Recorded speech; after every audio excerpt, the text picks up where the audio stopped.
Welcome again at my paint shop. Today I do a review of one of your videos and I found some interesting stuff, also cycle painting videos.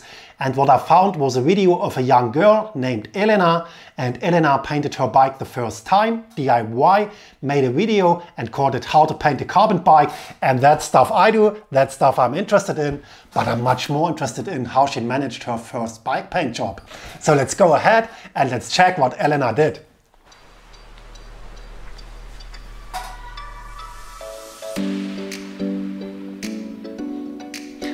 That's a specialized Amira. Woo, check this! It looks nice, flat black with some rainbow stripes on the rims and also on the helmet. That's a good job, Elena. This video is about how I painted my carbon frame with no previous bike painting experience and with limited tools and resources. I actually didn't really have any experience using paint sprayers or cans of spray paint before this. I did a lot of Google research and YouTube research before attempting this, and I couldn't really find any like do-it-yourself tutorials done by people like me who have no experience and have like no professional equipment. All the videos I could find were by people who did it for a living and had the gear and equipment that I just wouldn't have access to. So one of the main reasons I wanted to make this video. Yeah, she searched on Google, also on YouTube, and Elena found my videos and linked them in her video description. Thanks for that, Elena. I will link also your video in my video description. So if you want to see the complete video of Elena, check my video description. It was so that people who are like me and just want to repaint a carbon frame without paying hundreds and hundreds of dollars for a professional to do it, or just stick with the paint job they have, can have some resources to turn to. I will link the couple of resources I found online. I will say up front that some of the more professional gear that I ended up using was... So if you want to know what Elena used in her video, check her video. She has also a description with all the links and all the stuff she bought for her paint job. And if you want to know what I use for my paint job, check my video descriptions under every of my videos and find some links to the stuff I use for my cycle paint jobs. An air compressor, a paint sprayer, and also a respirator mask, just because of all the paint spray and vapors. For the air compressor and the paint sprayer, I don't think you need to get those. It really helped with me doing the base coat to get a really fine, even coat, especially since the frame is such a strange shape. Yeah, that's a good advice. Buy yourself a respirator, a spray mask. That's what I recommend in every of my videos. It's for your health. Even if you spray with spray cans, you need a respirator. So that's the first item you have to buy. And she bought a compressor and also a professional spray gun. And I'm not really sure if I should recommend such things, because a professional spray gun and a professional compressor cost a lot of money. There are cheap versions, but if you're not a professional, it's hard to deal with these versions and these spray guns. And you need a really big compressor to feed a professional spray gun like this. You need a lot of air into this gun. And if you haven't this amount of air, you get a poor finish. And then you are annoyed buying these things and have already a poor finish. So if you don't want to invest much money, buy spray cans. I have a video, a DIY spray can video with a professional result. So you can see how a professional result is even possible with spray cans. And if you want to buy a spray gun and a compressor, invest some more money in good stuff and you will be happy with that. Okay? I was really new to painting. That helped a lot.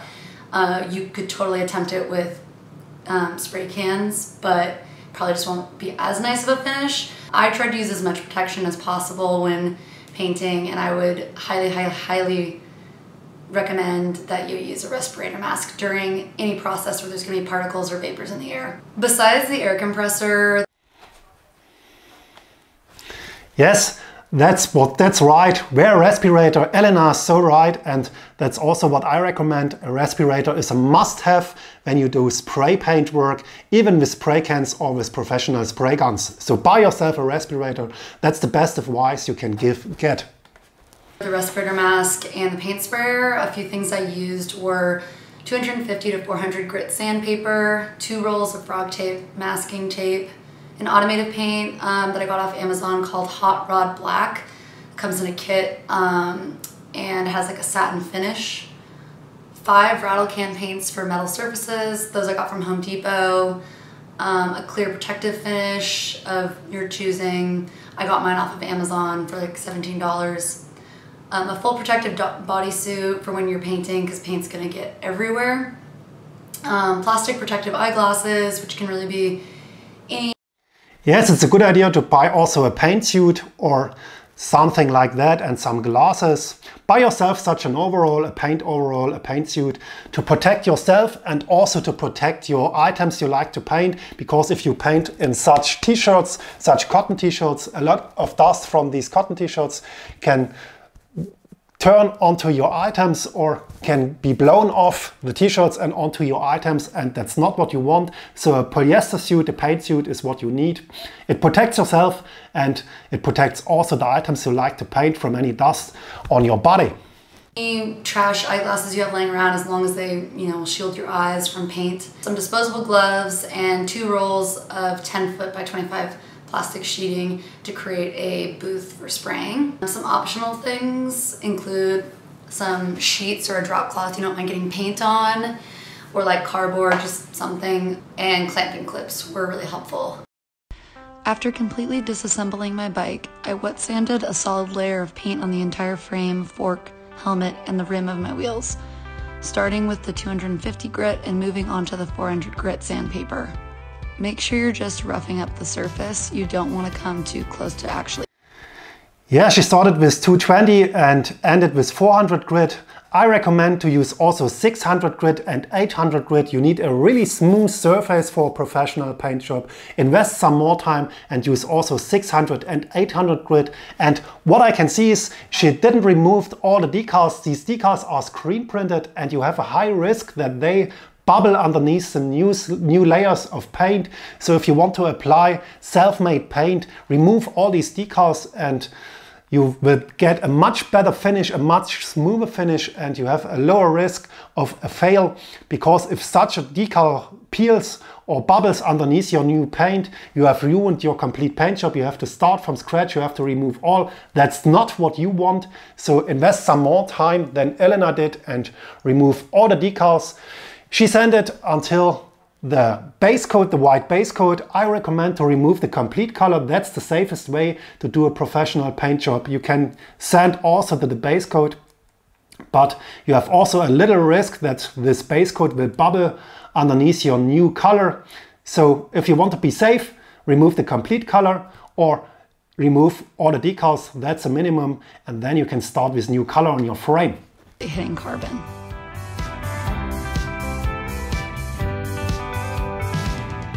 This was a very tedious process, and I estimate it took between 10 to 20 hours for all of the sanding, so be prepared to watch a couple seasons of something on Netflix.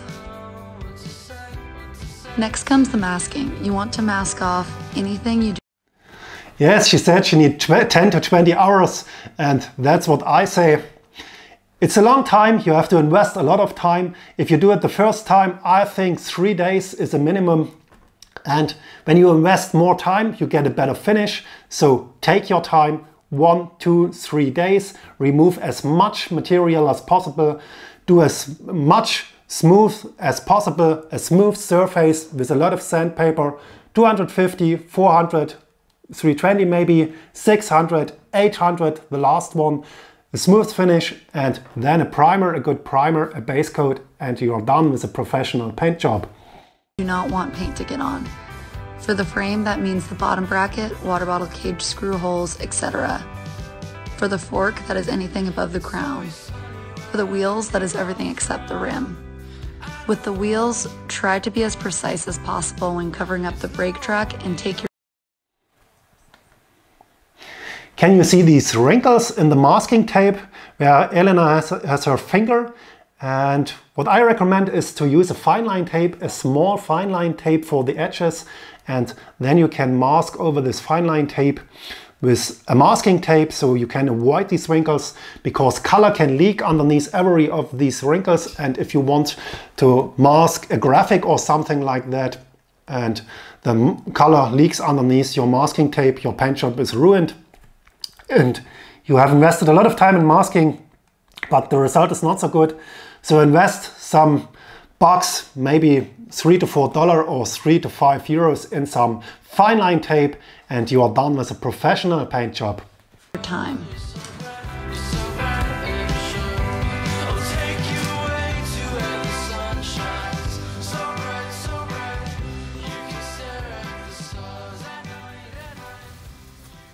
Once the masking was done, I set up my makeshift painting booth.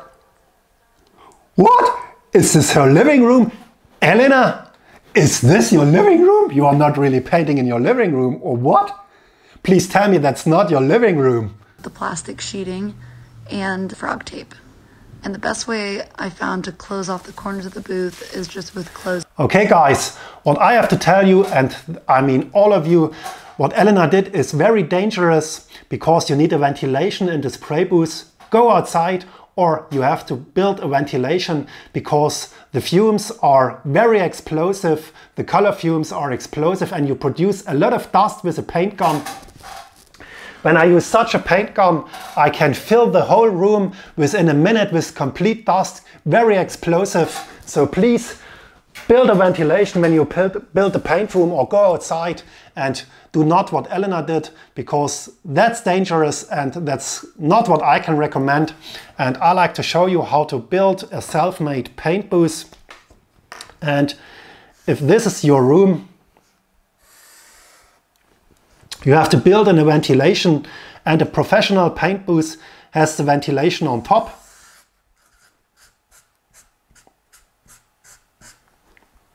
And it looks similar like that.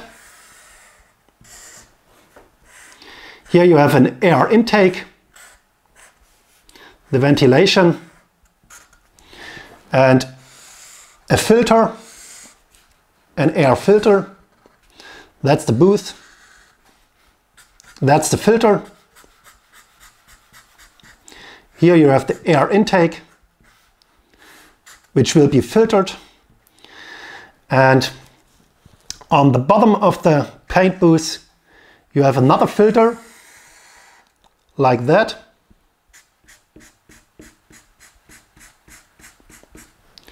And also an air outtake.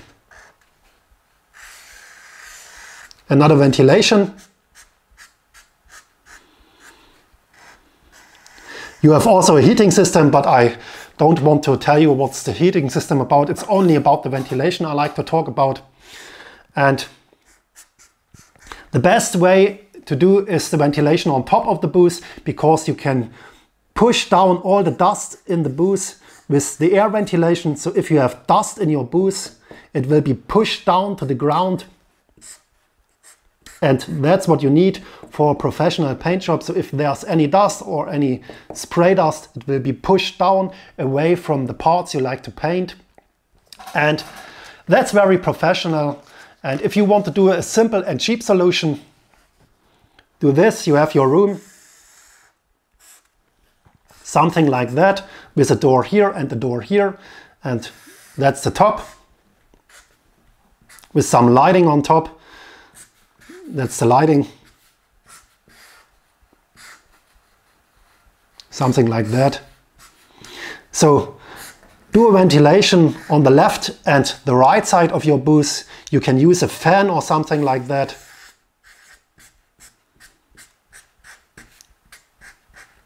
That's a fan.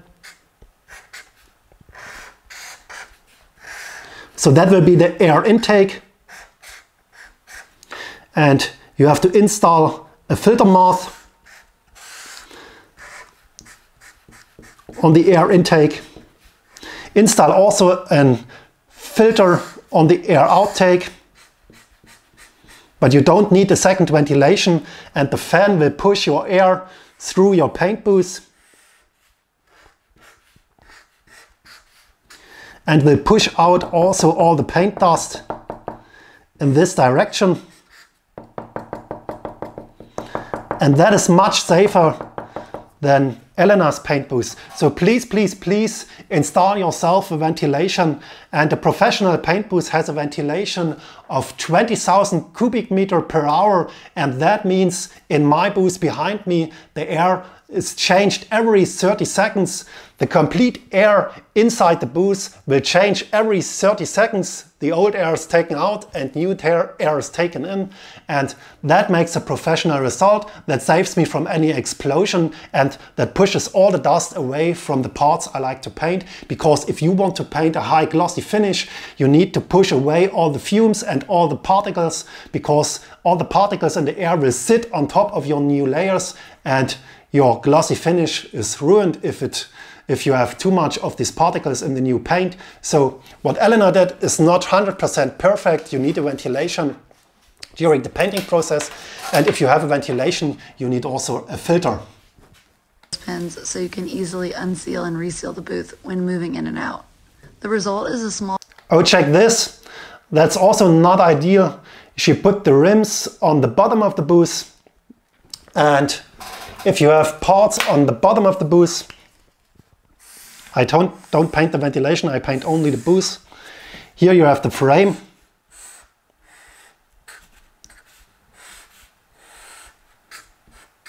That's your cycle frame.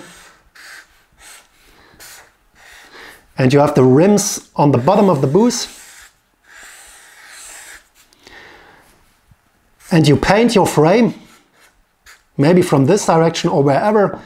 The particles come on the frame and they fall down onto your rims, and that's not what you want. You don't want any of these particles or dust on your rims you like to paint. So a good idea is to hang also the rims all in one layer or in the same height. So maybe the frame here and the rims beside. And don't put any parts on the bottom of the booth, because all these particles will fall down from top to the bottom. So if you paint here or here, all the particles will fall down to the ground, and there shouldn't be any parts you like to paint, okay? Room with plastic on all four sides and a plastic floor. If you do it right, no paint should escape your little booth. I found the best method for painting both the frame and the fork was to hang it from the ceiling so that I could get all angles and the wet paint wouldn't be marred while drying. The frame is set up so the wires suspend it from the head tube and the rear triangle, and I made it so you can unhook the rear triangle in order to get a different angle on the bike during painting. It's not so ideal if the frame hangs in the air, because it can swing, and when the frame swings, you will blow the frame with such a spray gun. You have a lot of pressure in such a gun, and the frame swings up and down in the air, and that's not ideal. So make sure the frame is fixed, like I paint frames on a paint stand. So build yourself a little paint stand and make sure your frame and all the parts are fixed, and you can go around all these parts, and don't turn any parts. It's not ideal because the paint can run. Make sure all the parts are fixed and you go around all these parts you like to paint. Alright, so I finished up all the sanding, all the masking. As you can see, this is all wrapped up. I just used kind of a butcher paper type of paper with the glue tape to, you know, mask off all of the hub and cassette. And then what I ended up doing is using these clips as like little stands, and what I'm going to do is spray this side and then take this and just... Yes, that's what I said. Don't flip these wheels around. Make sure you hang them beside your frame and make sure they are fixed. And what Elena also didn't do, she didn't remove all these Roval logos, and we will check later if that was a good idea or not. I recommend to remove all these logos because they can have a ghost effect underneath the new layers of paint, and you can see them through the new layers if they are not completely removed. So if you want to go professional, make sure you remove all these logos.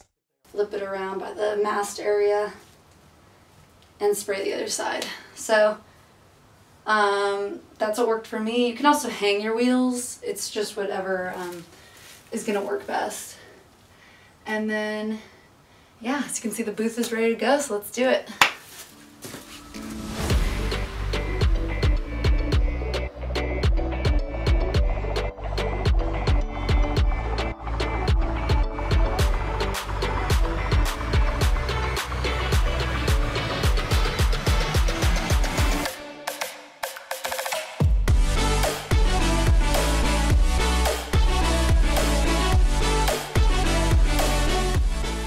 Two things I like to tell you is, the first thing, do big swooshes on the tubes.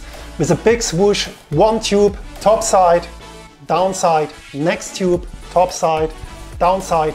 Don't do points on the frame because that can cause paint runs, and you don't want paint runs in your paint job.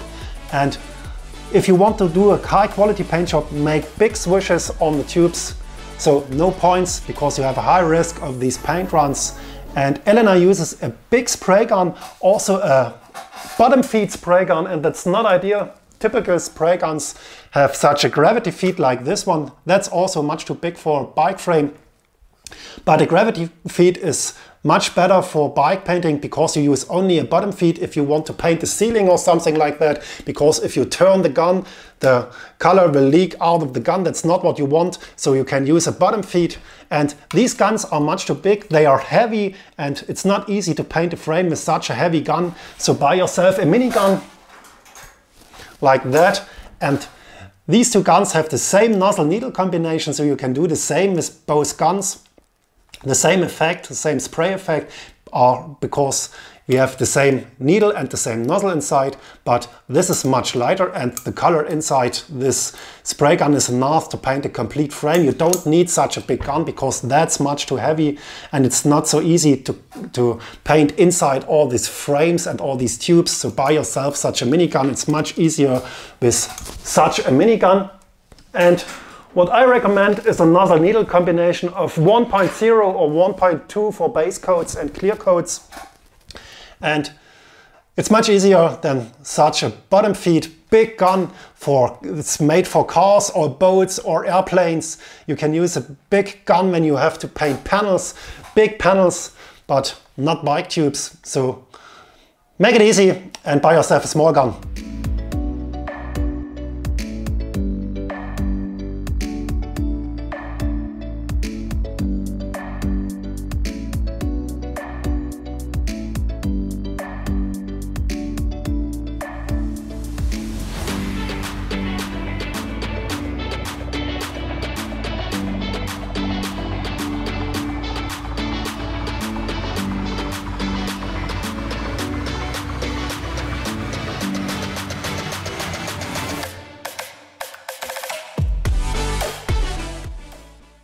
If you have to paint some plastic parts like helmets, you need a primer. And as I can see, Elena didn't use any primer. She painted direct on the helmet, and that's not a good idea. Maybe you have luck and all went well, but maybe in 1 or 2 months the paint will peel off because there's no adhesion between the plastic and the color. So if you want to go professional, invest some more bucks in a plastic primer that fits the plastic of your helmet, and you will produce a much durable surface and a much more quality in the paint job than painting direct base coat on such a plastic part.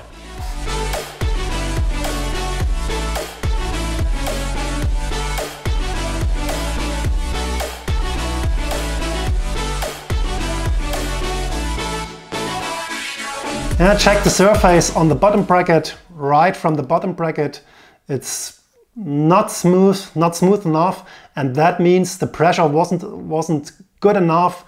It was not enough air in the gun, so you have some sprinkles, small sprinkles in the air in the spray gun, and this causes a rough surface right from the bottom bracket.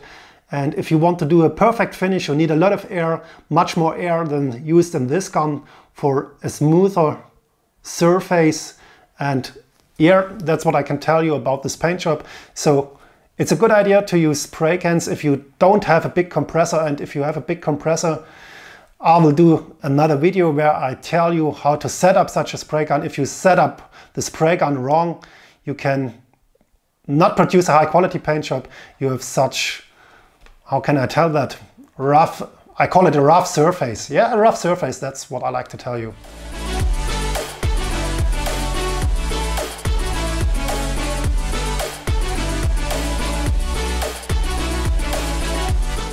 Have you seen the rim? There was a ghosting of the logos, of the Roval logos, and that's what I mean. If you invest more time and effort in the preparation, you get a better finish, and it's a good idea to remove as much logos as possible.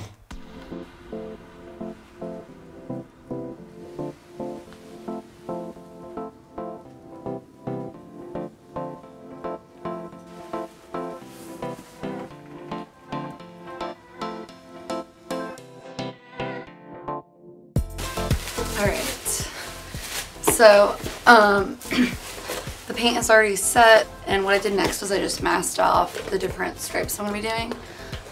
Now, the way I kind of planned it out is I'm doing 5 sections of different colors, starting here, there, there, there. And I'm doing every other color right now so that I can get those like crisp lines. Gonna let that set and then take this off, do the other sections. Yeah, so. If you want to paint the second color like Elena did, it's a good idea to sand these areas again, because Elena used a 2 component system. And if you don't sand these 2Ks again, there's a high risk that the color on top will peel off, because there's no adhesion between these 2 colors, and you need a light sanding in between the colors for a good adhesion. And that's what I recommend. Invest some more time in a prep work in between these layers.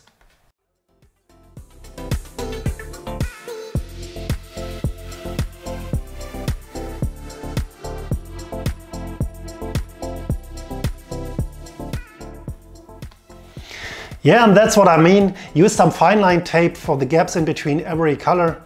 Elena has produced some big gaps with this masking tape. It's not 100% perfect, and if you invest maybe $3 to $5 more, you get a better result with the masking tape or with the fine line tape instead of this masking tape.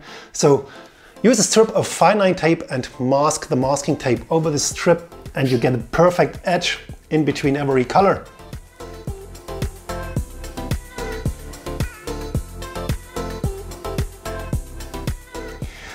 Yeah, and check the scarlet red stripe. There are marks, masking marks in the stripe, and Elena said she waited 3 to 4 hours between the layers of color, and that's not enough if you use spray can paints, because they are very sticky, and if they are too sticky, you have these marks in the color and you can't remove these marks with clear coat.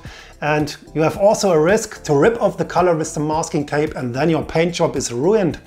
And to avoid that, you have to invest some time. I recommend 1 or 2 days until the color is cured and until it's really dry, and then you can mask these stripes. And so you can avoid these masking marks. And you get also sharp edges in between these colors. These edges are not 100% sharp and need some improvement.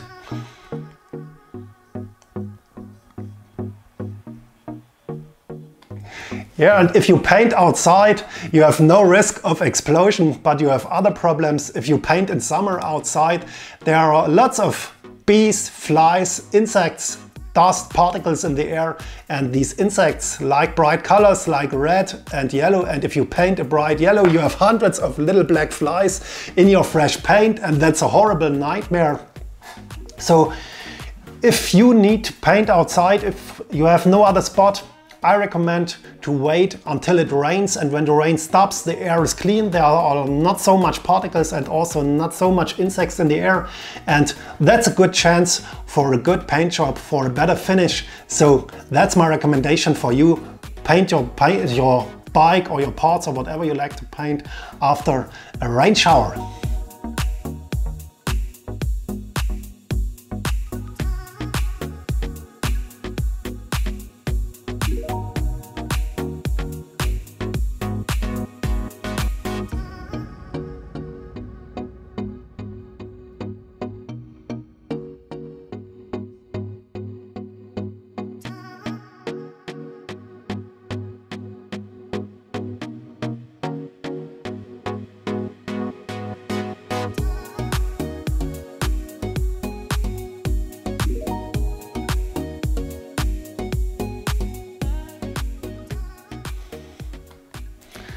And sadly, Elena didn't show the clear coat step, and she didn't apply any clear coat. I don't know why she bought clear coat. I can see it on the surface of the colors, how it looks. And yeah, a clear coat is needed because there are gaps in between the color, and to avoid these gaps, you have to apply clear coat. And it gives also a durable surface, and you can avoid chips in the fresh color. And she has a spray gun, so she can use professional 2K clear coat. And if you want to know how to do that, check my DIY videos and also the painting videos, and I show you how to produce a perfect finish with sanding in between, also with spray cans or with a spray gun as you like. So Elena, if you don't know how to do that, or to all of you, if you want to know how to produce a perfect finish, check my painting videos, my DIY videos, and I like to show you how to do that.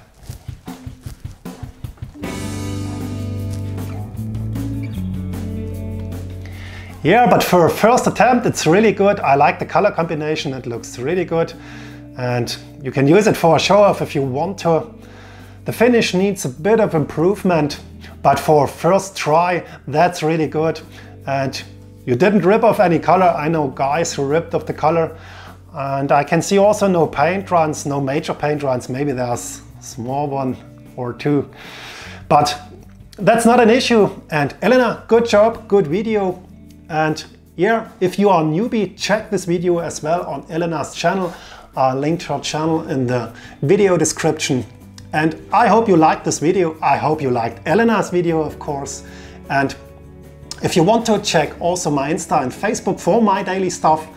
And if you like my videos, if you want to know more about custom painting, like and subscribe my channel, and give also Elena some props. She's new on YouTube and needs some subscribers. So thanks for watching, and see you in one of my next videos, and maybe in one of Elena's next videos. Goodbye.